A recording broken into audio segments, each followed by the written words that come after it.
యేసుక్రీస్తు నామంలో పరిశుద్ధాత్మ ఆశీర్వాదం అనే ప్రోగ్రాం చూస్తున్న ప్రతి ఒక్కరికి హృదయపూర్వక వందనాలు తెలియచేస్తూ ఉన్నాను.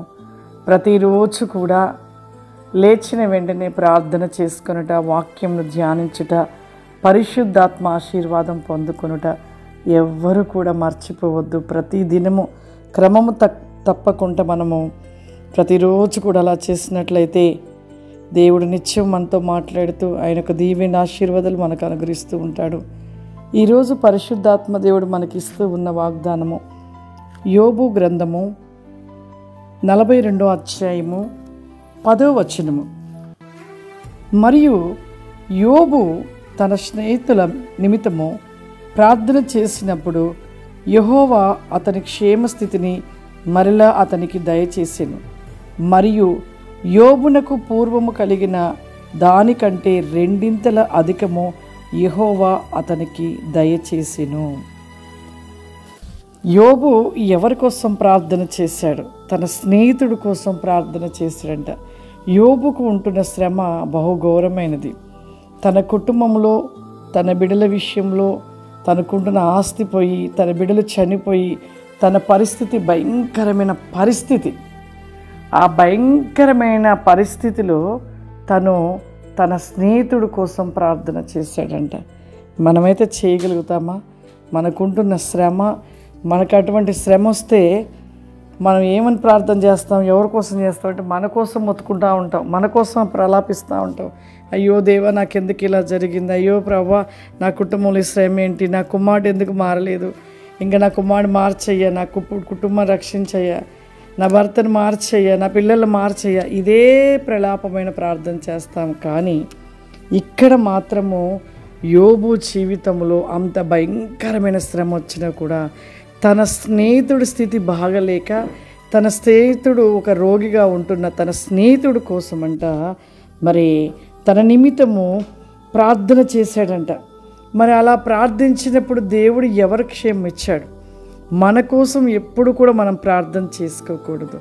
అనేకుల కోసం ప్రార్థన చేసినప్పుడు, అనేకులు సమస్యలో ఉన్నప్పుడు ప్రార్థన చేసినప్పుడు, వారి కొరకు మనం ప్రార్థించినప్పుడు దేవుడు మనకు విడుదలిస్తుంటాడు. అలాగే యోబు జీవితంలో అలాగే జరిగింది. యోబు అంత శ్రమలో ఉన్నా కూడా తన స్నేహితుడి కోసమే మొరపెట్టాడు. తన స్నేహితుడి కోసం ప్రార్థన చేశాడు. తన కోసం ప్రార్థన చేసుకోలేదు. ఇలా ఎందుకు జరిగింది ప్రభా అని అడగలేదు. తన కోసం, తన కుటుంబం అలా అయినందుకు ప్రలాపించలేదు. కానీ తను మాత్రం అనేకుల కోసం ప్రార్థన చేసేవాడంట యోబు. తన స్నేహితుడి గురించి చేసినప్పుడు దేవుడు తన పట్లనంట అద్భుతంగా తనకు క్షేమస్థితినిచ్చి మరలా పోయిన దానికి రెండింతలు అధికముగా దేవుడు తనకు దయచేసాడంట. ఇప్పుడు మరి మనం ఎవరి కోసం ప్రార్థన చేయాలి? మన కుటుంబం కోసమా? మన పిల్లల కోసమా? ఇంకా మన సమస్యలను బట్టి చేస్తామా? అది కాదు మనం చేసేది. అనేకుల కోసం చేయాలి. అనేకులు రక్షించబట్టు కోసం చేయాలి. నీవు ప్రార్థన చేస్తున్నావంటే నీ ప్రార్థన ఎలా ఉండాలంటే పరిపూర్ణంగా నీవు చేసే ప్రార్థన దేవునికి సువాసనగా ఉండాలి. అలా సువాసనగా ఉండాలంటే నీవు చేసే ప్రార్థనలో స్వార్థం ఉండవద్దు. నువ్వు చేసే ప్రార్థనలో మరి నీ కుటుంబము కోసమని నీ మనసు మరి నీ కుటుంబం వారి కోసం ప్రార్థన చేసే రీతిలో ఉండవద్దు.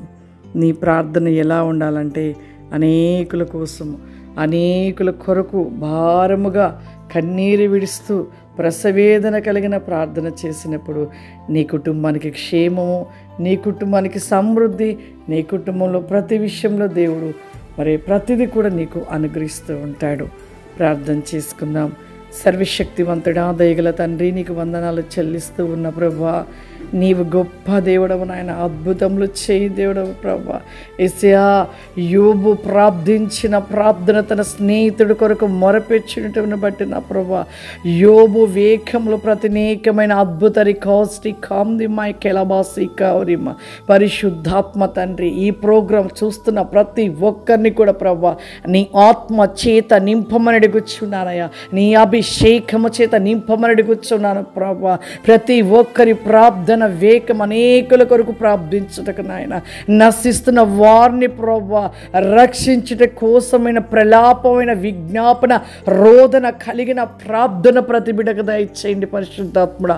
విజ్గో బాసి ఖాంది మైకేలి బాసి ఖావరిమా విలిజా బాస్టి ఖోరిలా రబాది సి ఖమాందలరా సి ఖావరిమా. ప్రతి వేగమైన ప్రభు ప్రతి బిడ్డను రక్షించండి నాయన. ప్రతి బిడ్డ జీవితంలో అద్భుతము చేయండి పరిశుద్ధాత్ముడా. నీ కార్యములు చూసుటకు నీ కృప సహాయము చేయండి నాయన. నీ కార్య వేగమైన కృప దయచేయమని అడుగుచున్నాను ప్రభువానికి స్తోత్రములు. ఈ ప్రోగ్రాం చూస్తున్న ప్రతి బిడ్డను దీవించి ఆశీర్వదించమని యేసుక్రీస్తు నామమున నడుస్తున్నాను తండ్రి, ఆమేన్. God bless you. దేవుడు మిమ్మల్ని దీవించునుగాక. ఈ యొక్క ఉపవాస ప్రార్థనలు నేను ఉంటుండగా ప్రతిరోజు పంపుచున్న ఈ యొక్క వాగ్దానాన్ని ఎవ్వరు మిస్ కాకుండా ప్రతి ఒక్కరు కూడా గొప్ప ఆశీర్వాదాన్ని పొందుకుంటున్నారని నేను మనస్ఫూర్తిగా నమ్ముచున్నాను. God bless you. దేవుడు మిమ్మల్ని దీవించునుగాక. ఆమేన్.